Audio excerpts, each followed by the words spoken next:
Hola, hoy nos metemos de lleno en un tema complejo pero muy presente, la seguridad privada en España. Tenemos aquí un documento oficial, Funciones del personal de seguridad privada, y la idea es, bueno, desgranarlo un poco. Queremos entender bien qué hace un vigilante, qué puede y qué no puede hacer un escolta, o dónde están los límites de un detective privado. Vamos a analizarlo a fondo. Exacto. Y es que tener claras estas funciones es fundamental, ¿eh? No solo para la gente del sector, sino para todos. Entender qué pueden hacer y qué no ayuda a saber cómo se relacionan con la policía, con la Guardia Civil, las FCS, que llamamos, y bueno, cuál es su sitio exacto. Pues empecemos por la figura que vemos más a menudo, yo creo, el vigilante de seguridad. Su tarea principal, según esto, es vigilar y proteger bienes, lugares, eventos, ya sean públicos o privados, y claro, a las personas que están allí. El clásico uniforme, ¿no? Sí, es la imagen más habitual. Pero, ojo, su trabajo es más que estar ahí de pie. El texto detalla funciones específicas que a veces generan dudas. Por ejemplo, lo de los controles.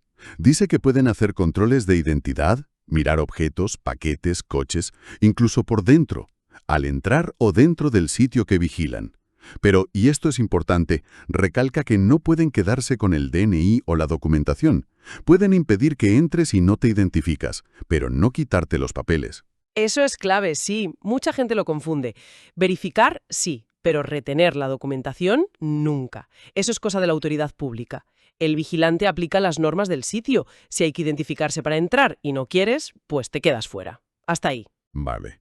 Y además de vigilar, tienen un papel de prevenir delitos o infracciones. Esto, según leo, les permite hacer comprobaciones, oponerse si ven que se va a liar e intervenir si los pillan justo en el momento. O si hay una emergencia, claro. Correcto.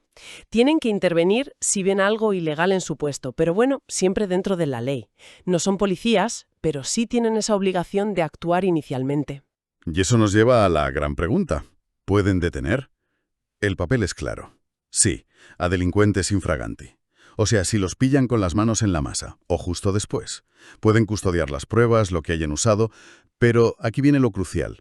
Tienen que entregarlo todo y a la persona inmediatamente a las fuerzas y cuerpos de seguridad. Lo que no pueden hacer, bajo ningún concepto, es interrogar. Exacto. La detención es algo excepcional para ellos, casi siempre por esa flagrancia y con la obligación sí o sí de llamar a la policía o guardia civil al momento. No pueden retener a nadie más tiempo del estrictamente necesario para esa entrega. Ni investigar nada, por supuesto. De hecho, el texto dice que esto no quita que cualquier ciudadano pueda detener en ciertos casos según la ley de enjuiciamiento criminal. Pero para el vigilante es una función muy reglada y limitada. Y lo de tomar datos. Dice que no interrogan, pero sí pueden apuntar datos personales para dárselos a las autoridades. ¿Cómo se distingue eso de un interrogatorio? La línea es fina, pero existe.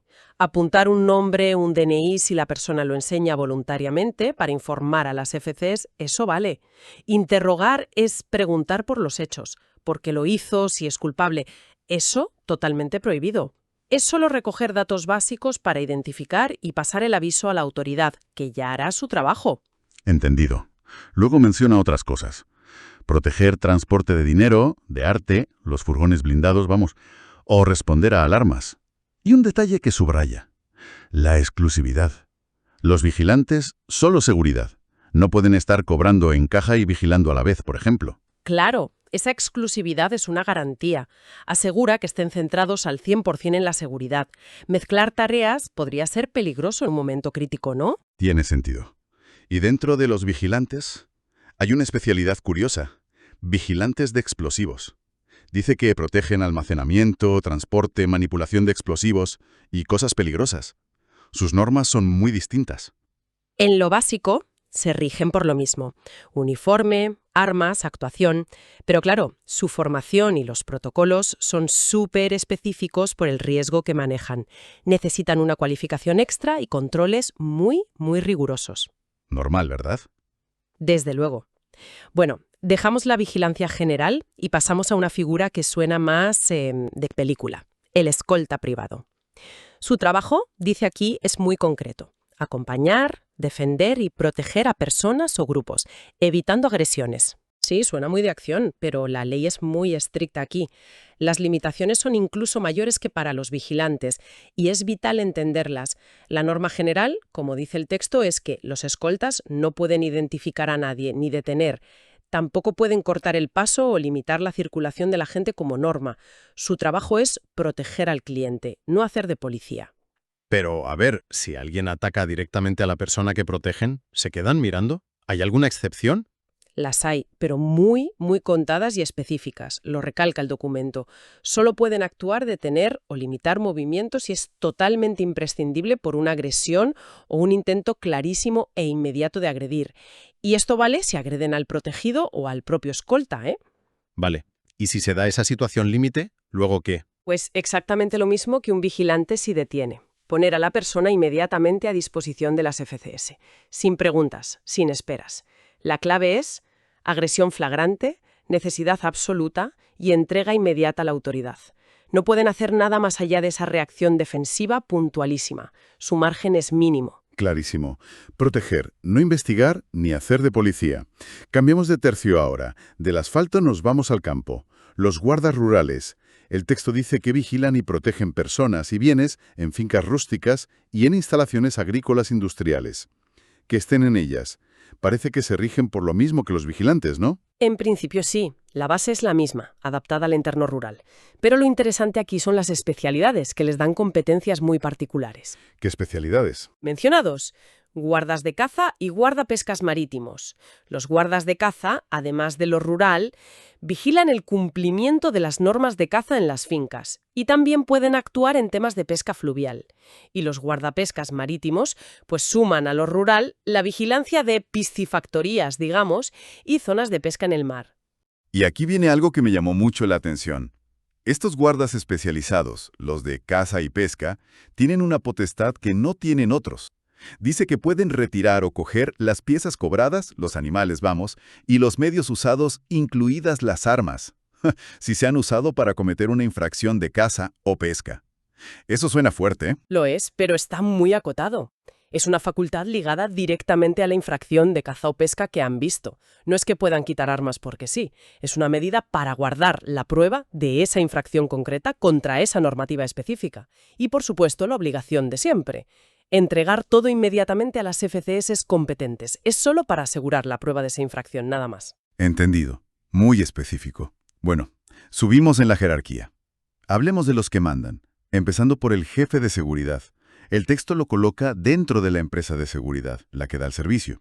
Sus funciones son más de organizar, ¿no? Exacto. El jefe de seguridad es el responsable técnico y operativo dentro de la empresa de seguridad. Su papel es vital para que todo funcione.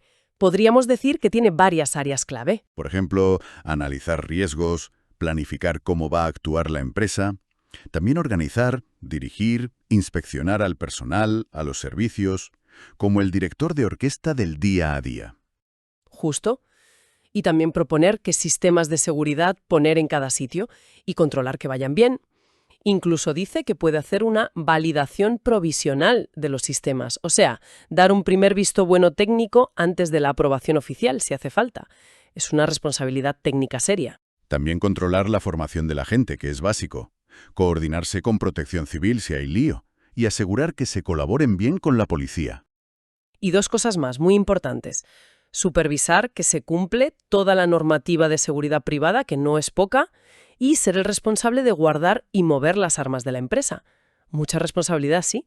Y todas las empresas de seguridad tienen que tener un jefe de seguridad. El texto dice que sí. Si hacen vigilancia, escolta, custodian dinero, explosivos, armas o transportan estas cosas.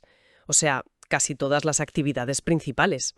Según lo grande que sea la empresa, igual hasta necesitan un jefe para cada cosa. Y claro, pueden delegar funciones. Vale. Si el jefe está en la empresa que da el servicio, ¿quién se ocupa desde el lado del cliente? Ahí entra el director de seguridad, ¿no? Correcto. El director de seguridad normalmente es el jefe máximo de la seguridad dentro de la empresa cliente, la que contrata.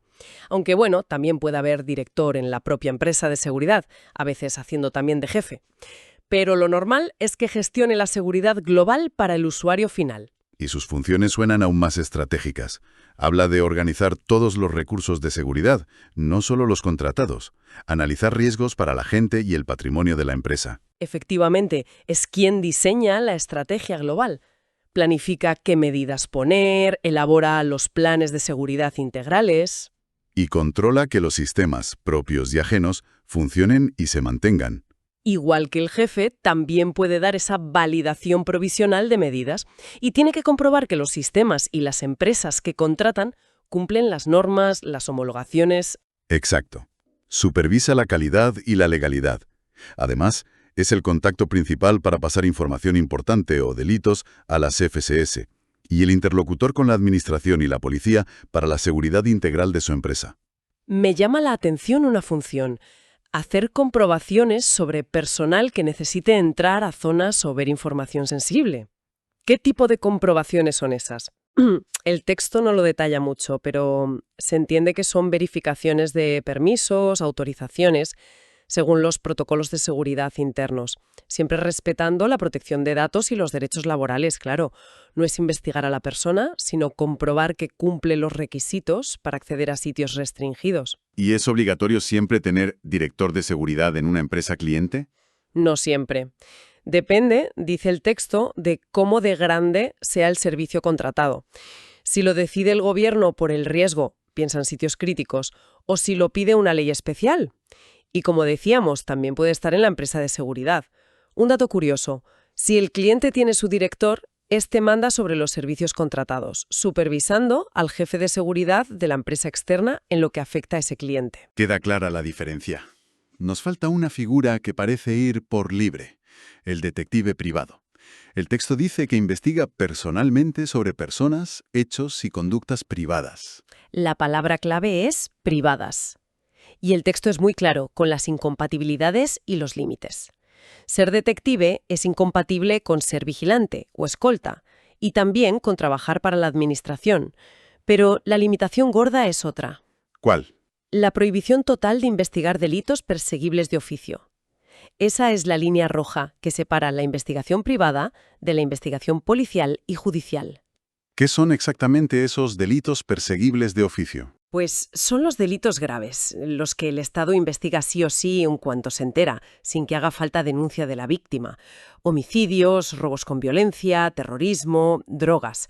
Los detectives no pueden investigar eso por su cuenta. Su terreno son los asuntos privados, que normalmente solo se miran si el afectado lo pide. Por ejemplo, infidelidades, bajas falsas, buscar a alguien, competencia desleal entre empresas. Entonces, ¿qué pasa si un detective investigando algo privado legalmente se encuentra con pistas de un delito de esos, uno grave?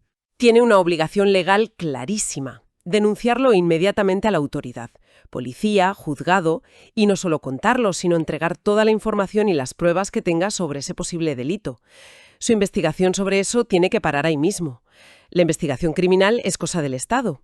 El detective a lo privado, y si toca lo penal público, avisar y apartarse. Bien. Creo que hemos dado una buena vuelta a todo este mundo de la seguridad privada en España, desde el vigilante de la puerta, la protección de los escoltas, los guardas en el campo, los jefes y directores que organizan, y el detective con sus investigaciones privadas. Hemos visto qué hacen, pero sobre todo dónde están sus límites legales, que parecen muy marcados. Ese es el punto clave. Sí. Lo que se ve es que la ley intenta que la seguridad privada sea un apoyo, un complemento, pero siempre por debajo y con tareas muy distintas a las de la Policía Nacional, Guardia Civil, etc. La ley dibuja líneas muy claras para que no se pisen competencias. Se busca que colaboren, pero sin líos de quién es quién. La autoridad final, la investigación de delitos, el uso de la fuerza, eso es público, sin duda. La seguridad privada ayuda en lo suyo, pero dentro de ese marco estricto. Exactamente. Es un equilibrio delicado. Aprovechar lo que pueden aportar para proteger cosas y gente en sitios concretos, pero asegurando que las funciones esenciales del Estado no se tocan ni se diluyen. Y esto nos deja con una última reflexión. Ahora que hemos visto estas funciones y sobre todo estas limitaciones tan claras que marca el texto, ¿cómo encaja esto con lo que la gente piensa a veces de la seguridad privada? ¿Pueden chocar estas normas tan detalladas con lo que se espera de ellos, quizás por las películas o por desconocimiento, sobre lo que de verdad pueden o no pueden hacer legalmente en su trabajo? Ahí lo dejo, para pensar un poco.